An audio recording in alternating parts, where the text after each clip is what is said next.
Thank you so much for tuning in on another episode of Built with Jason White and another one of our Foundation in 15. And today is going to be special. I kind of enjoy today's topic. And if you've been listening, kind of following along to our Foundation in 15 series, we've been kind of just trying to really share some points that are helpful in the home, helpful for men, helpful for families, and keep that message under the 15-minute mark. We've done a couple special episodes, the Father's Day episode, the 4th of July episode.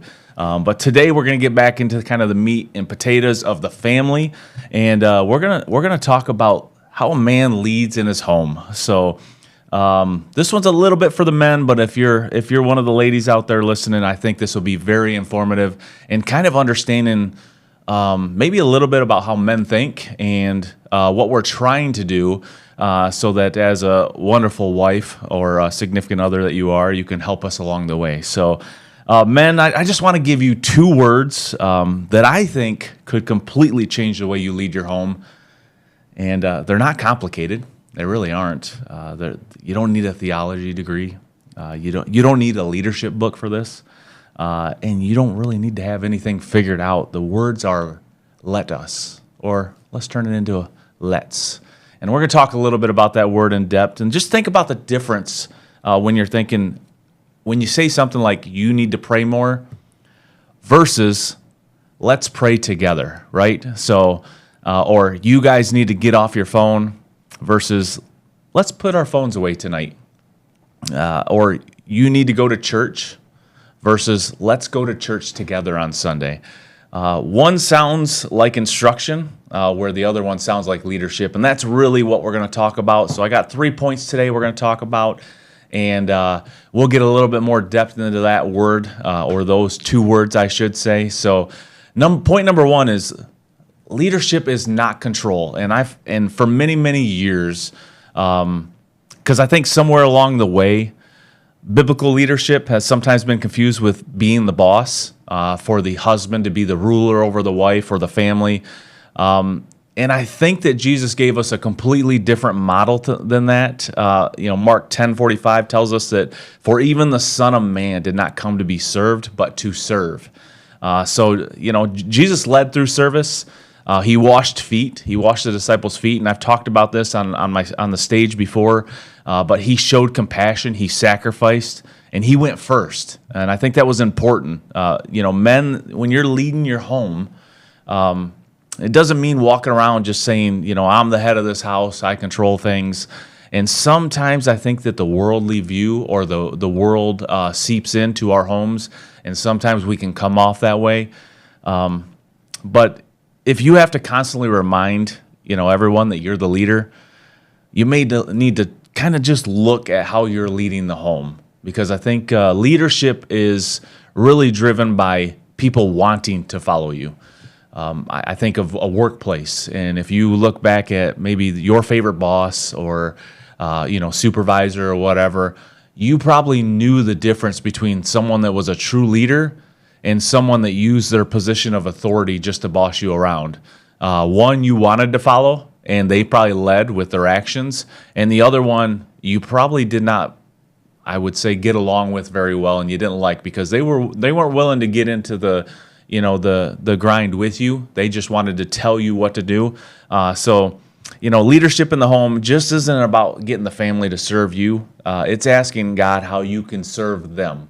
So again, let me repeat that. It's not about how you can get everyone in the home to serve you, listen to you, follow you. It's really about asking God, how can I serve my family? So number one, leadership is not control. Now number two, and this is kind of the word I gave you, or the two words, because it is technically two words. I get it. It's let's, but lead with let's. And I want to give credit because I heard this from a pastor online, and he's on TikTok a lot. His name is Josh Howerton. Awesome message. He talks a lot about marriage and family, and I really love his message. But lead with let's. In Joshua, it says, "As for me and my house, we will serve the Lord." I want you to notice that Joshua starts with "as for me." So he goes first. He leads.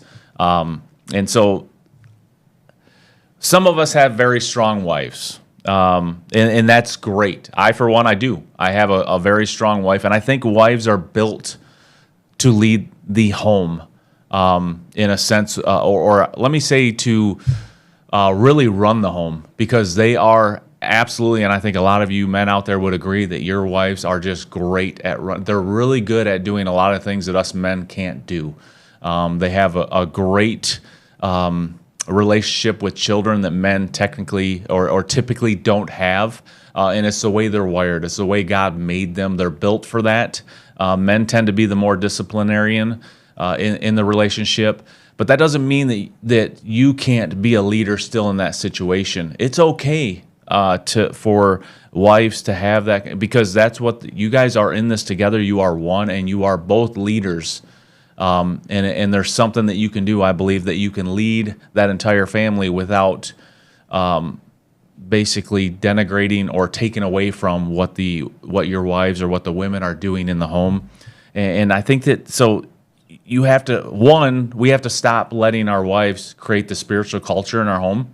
I think that's one, it's great if she is doing it, but two, men need to step up and be the spiritual leader of that home. And the reason that is because there's statistics that show if the woman is the spiritual leader and going to church and the kids go, there's about a 50% chance, I believe it's slightly under 50% chance that the children will remain, or the whole family will go to church and the children will remain after they leave high school or after they turn 18. But if the men are going with the entire family, the men are leading, and then the percentage goes up to about 86%, I believe, and that's why we've always said, if you get the men, you get the family, because it's important. Men are the leaders, and that will bring us to our third point. But before we get there, so one, stop waiting for the kids to ask you to go to church, and use that word let's, right? Be the leader and step out and do that. Stop waiting for someone else to initiate the conversation. Let's lead with let's. Big thing is prayer. You don't have to pray for 30 minutes.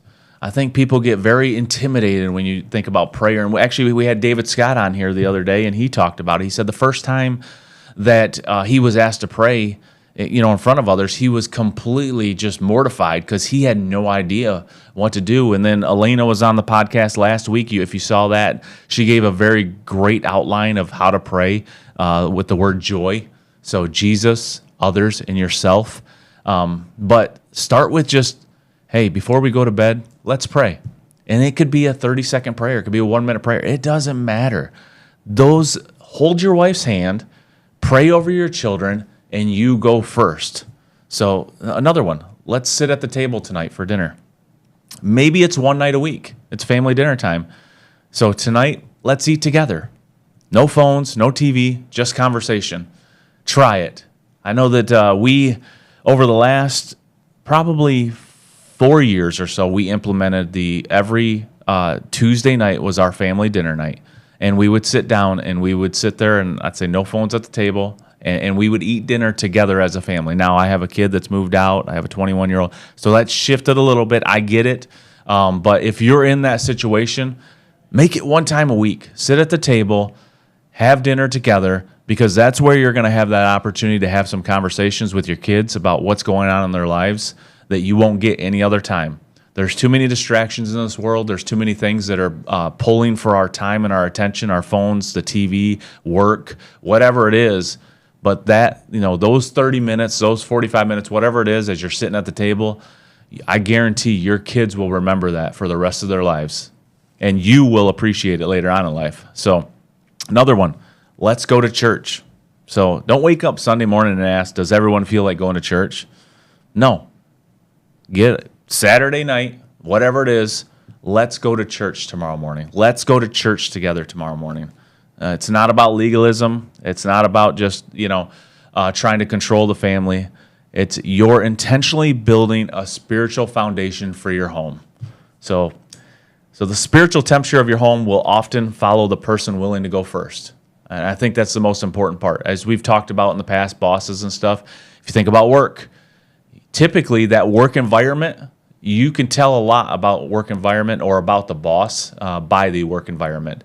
If that boss or that supervisor is a true leader and he's leading with respect and by willing to go first, people want to follow him, and you tend to have a great environment to work in. That's the same thing with the home. If the husband and the man is willing to go first and lead, then typically that home has a great spiritual foundation. And then point number 3, your family is watching your actions. And I don't know how many of you heard this growing up, and I'm going to assume that most of us. My dad used to say it, do as I say, not as I do. Have you ever heard that term? Let me tell you something. That carries no weight. I think we all can agree that none of us did what our parents said. We typically followed a lot of the actions that we saw in them. Maybe not even by, choice or by, like we really wanted to. We were driven to do that. It was more so it was just kind of ingrained in us to do. But Ephesians 5:25 says, husbands, love your wives just as Christ loved the church and gave himself up for her. And before I wrap up this segment, I do want to point out that in the next coming podcast, I'm actually going to have Bud Redenauer back on the podcast. We had a great conversation about leadership in the church and men's leadership, and we're actually going to get into marriage, and we're going to talk a lot about my message I share from stage about being a godly husband, and I'm really excited about that. So I'm not going to go into super big, but listen, families hear what we say, but they watch what we do. It's important to understand that. They watch what we do. So you can't say, let's pray, but never personally pray. You can't say, let's go to church, but complain the entire way there, or, have a bad attitude, or just not engaged in that situation. And you also can't say, hey, let's put our phones away while you're there on your phone answering work emails or scrolling Facebook or whatever it is that you're doing. You cannot tell your child, hey, don't sit on the couch all day and spend time on your phone or tablet while you're sitting on the other couch scrolling Instagram or watching TikToks. That's not going to work. You have to lead with action. So you can't lead somewhere you're unwilling to go. You can't do that. It's impossible. So your example will always speak louder than your instructions. Your kids are watching. Your wife's watching. They're not looking for perfection. They're looking for consistency. So that's where habits are built, where you start again. So let's cover the 3 points one more time. So leadership is not control. Hopefully I covered that. Hopefully you understand that. Number 2, you ask yourself, how do I lead? I don't understand. How do I lead? I don't know how to be a leader. I was never taught by my father how to be a leader. So start with lead with let's, right? It's very simple. Let's do this together. Let's pray. Grab your wife's hand. Lead with let's. And point number 3 is your family's watching your actions. So they're not listening for the words you say. They're watching what you do. And a brief story. A few years ago, and again, you guys may have heard my story on other podcasts or whatever, but a few years ago, I started to make a shift in my life because I was not a good leader. I wasn't a good father. I wasn't a good husband. I became angry when my father passed away. And so, and we're going to get into this in detail in a couple podcasts from now, but on Father's Day at church, I remember because of my actions and the shift that I had made and that the Lord helped me make during that time, my oldest daughter got on stage and they did this Father's Day special where they said stuff, basically what they appreciated about their father. And I remember, and I'll never forget it because it was probably the most heartwarming, the greatest feeling in the world, that my oldest daughter got up on that stage and she said, I have seen how my dad has changed over the last couple of years and the great man and father that he is now. And that was probably one of the greatest things in the way. She didn't say, I have heard what he said and done. No, she said, I have seen what he's done to make those changes. And so keep that in mind. They watch us through the good and the bad, no matter what's happening. They are watching us. So I want to challenge the men out there today, and I want to challenge you with, let's use the word let's 3 times. 3 times this week. Okay, it's a 1-week challenge. Let's use that word 3 times. So think about it, use it, be focused on it, be intentional with what you're doing in the home. So what it'll be, like I said, let's pray, let's sit down and eat together, let's go to church. Maybe for your family, it's, hey, let's take a walk, let's talk, let's put our phones away, let's read the Bible, let's forgive each other.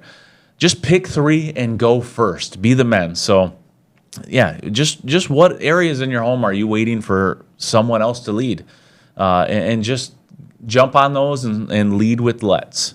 So I want to close with this. And I think, most men probably feel the weight of being a leader, the weight that, because God has given us an incredible responsibility.